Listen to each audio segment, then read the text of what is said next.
Good afternoon and welcome to the 2020 Economic Recession and Preparation channel. I'm your host, Tony. Thank you for joining me. And don't forget to hit that subscribe button. We're always bringing you the 100% truth news as it is and as it comes. Today, I want to talk to you straight away about the impact of cities' budgets being broken and destitute as a result of schools closing, no face-to-face education, lower property taxes base for the cities and counties and states to make it, and the rising inflation that is going to eat up any income of the average citizen.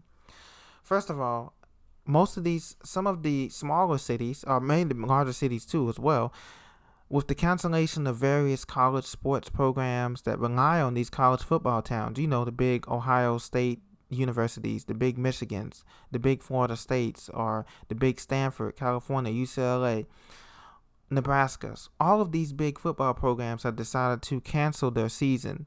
And a lot of these college towns, quote unquote, rely on the income from the football program, bringing in visitors from all over the country. So you can imagine the economic impact of that alone.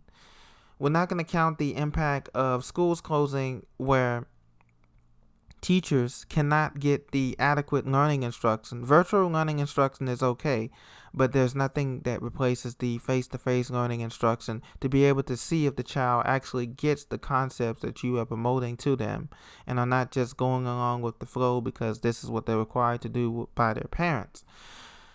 Not to mention the number of jobs lost at the physical school building itself, from custodial services to school resource officers not getting that extra overtime hours, to the maintenance building, to the teachers, to the support staff, there's teachers aid, substitute teachers. All of those jobs are being left behind as a result of this quote-unquote virtual learning revolution that the media and that everybody's promoting that we do because of this sickness outbreak. What is going to happen to the economy? What is going to happen to lower income families who cannot afford to buy these programs or buy extra laptops and microphones and all kind of headsets and all kind of equipment that they need for their child to get adequate virtual education, as they call now? What is going to happen when we cannot reopen some of these stores, the grocery stores that are going to close down, and we're only going to have, say, a Walmart or an Amazon? They're going to be overwhelmed. What's going to happen when the mom and pop grocery stores and restaurants shut down for good as a result of a second lockdown that they're talking about doing here before November, a second corona sickness virus lockdown? I don't think a lot of these cities, counties, and states can survive a second lockdown, because this next lockdown, they're talking of making this one about 6 weeks or more as a result to finally quell or break the curve. Whatever happened to flattening the curve the first time? As you can see, we've relied so much on what our politicians on what people who are not economists, people who are not invested in our children's future and in our nation's future as a whole, but just seeking to promote to get what they can out of this economy before it implodes completely on top of us. Another thing that I was reading today was that beef prices soar. Food inflation is highest in more than 8 years. So as your child and as your grandchild goes to school or was going to school, they were getting lunch, breakfast provided for them at set intervals. Now, can you imagine a starving family at home? They have to provide even more food because their kids are home all day, because everything is at home now because of the sickness. So not only can families were barely affording food before the sickness, now prices are going up. U.S. food inflation hit 4% in May and June, while the overall inflation rate that they claim, the Bureau of Labor Statistics claims, is around 2%.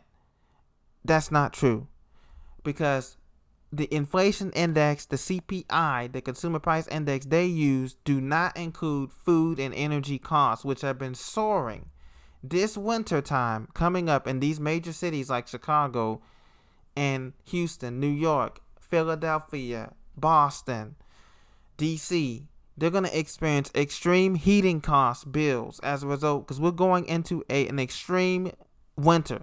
I want you to look up a grand solar minimum. That's what we're going into. And because crops have been decimated in Iowa, over $10 million of damages to crops in Iowa as a result of this derecho windstorm that brought 100-mile-an-hour winds that took out corn and soybean crops for good. That's millions of dollars and millions of pounds of food that cannot be replaced overnight.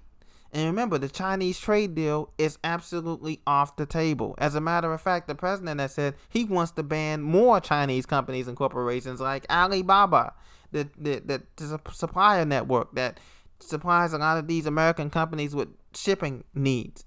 He wants to ban TikTok and all of these other Chinese companies. So it's only going to get worse. Supplies are going to get worse. Food is going to go tremendously through the roof through this wintertime. Heating costs are going tremendously through the roof.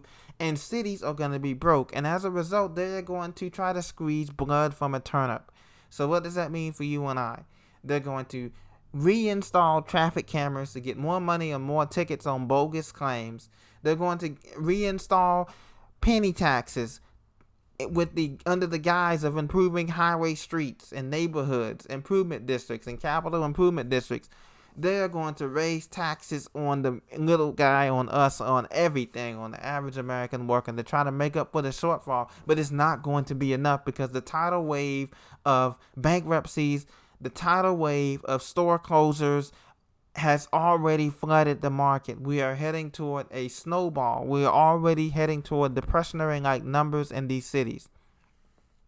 The best thing I can tell you is that if you're in a city, a major city, is to try to find a way to move or transfer out while you still have time, while crime is still at a somewhat reasonable level, because once SHTF hits, the cities are going to be the first place deprived of resources, and the grocery stores, banks, and other essential services that do have things are going to have lines just miles and miles and blocks and blocks.